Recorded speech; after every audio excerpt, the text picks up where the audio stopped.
Becky here again at the Performance Lab. Today we're going to talk about how I like to prevent low back pain or help relieve low back pain.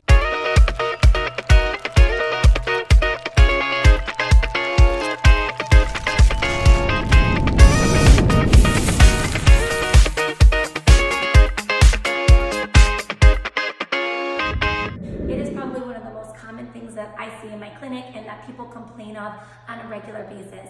Usually low back pain comes from restrictions and tightness of the muscles in the hip, the pelvis, and actually all around here. I'm gonna spin you, Joe. Actually, believe it or not, in the butt and the glutes and the hamstrings. All of these muscles come up and attach to the pelvis, which is where your spine comes down, and that's kind of your center, where everything from the top meets everything from the bottom. So when these muscles get really tight and restricted, they can actually cause pain in the low back. So I'm going to show you a few stretches that you can do at home by yourself in the comfort of your living room while you're watching your kids playing at the park, just to make life easy and to help relieve some of that discomfort. The first muscle that I like to stretch, and I think a lot of people forget about it, is the psoas muscle. It actually attaches to the middle of your lumbar spine, your low back, and it runs through your abdomen and connects right to the front of your hip flexor. So what you're gonna do is you're gonna find any higher surface, whether it be a bar stool, a counter, a sofa, a kitchen table, whatever you can find, and you're actually gonna put your foot up on that surface. And then you're gonna jump forward so you're standing up nice and tall and your leg is in just a little bit of extension. In this position, you're gonna squeeze your butt together. When you squeeze your butt, you should already feel a little bit of tension in the front of your hip. And then all you do is add a slight bend to your opposite knee until you feel that tension going right down in the front. To add a little bit more, you can really try to open yourself up here and even bend away a little bit to get all of that stretching in the front. I tell people, go fishing. Everybody feels stretches differently because everybody's tightness and restrictions are in different positions. So play around with your position, make sure it's not causing any pain, but find where you feel a really good stretch for you. The next stretch is we're gonna stretch the groin, the muscle that starts on the inside of the knee and runs all the way up right to the inside of the pelvis. So same high surface, Joe, come on in. Nice, resting your forearms on the high surface, just like this. Nice wide stance, and then you're just gonna bend one knee and lean away from that leg, and you should feel a tension going all the way down the inside of that leg. Feeling a good stretch, Joe? With all of these stretches, you want to hold them for a good 20 to 30 seconds, repeating them 2 to 3 times to allow your body to open up and to adjust to the new position. Holding that position will help you gain mobility, and doing it more frequently will help your body adjust over time. So the last 2 stretches you could do laying down. I have what we call a stretch out strap. I know some people have these, but if you don't, you could use a bathrobe, a dog leash, a long towel, anything that you can use to give yourself a little bit of leverage.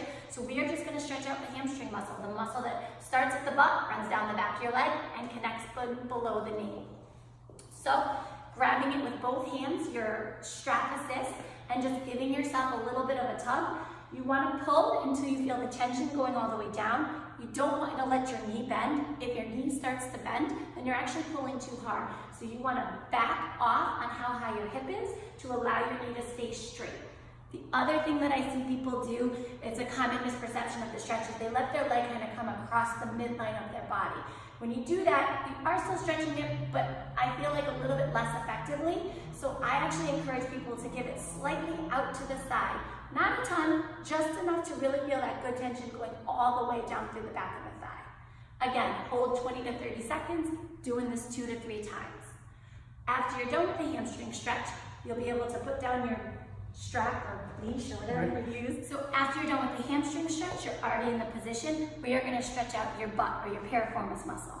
Now I think most people have seen the classic figure 4 stretch where you come into this position and you turn your leg into that 4 shape.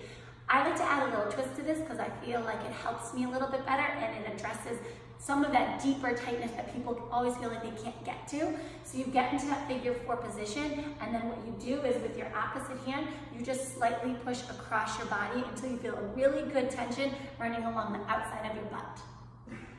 So we finished stretching with Joe, and I'm actually getting him onto the table to work on my manual hands-on stuff that we do with him, where we go in and we do some soft tissue work and deep tissue releases. So I actually get in there and mobilize his joints and his soft tissue and his rolanoids, as he likes to call them.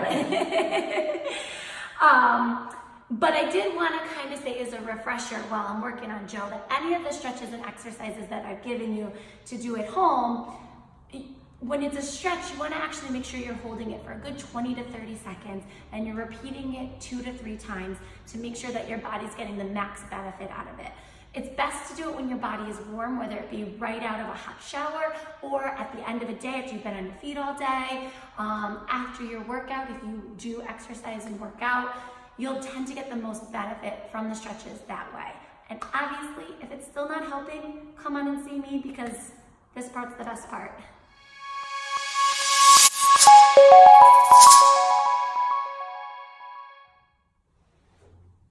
Hey guys, thanks for checking out my video. Remember, here at the Performance Lab, we treat people of all different ages and activity levels. So don't hesitate to give me a call or check us out at performancelabct.com or either our Instagram or Facebook page, Performance Lab CT.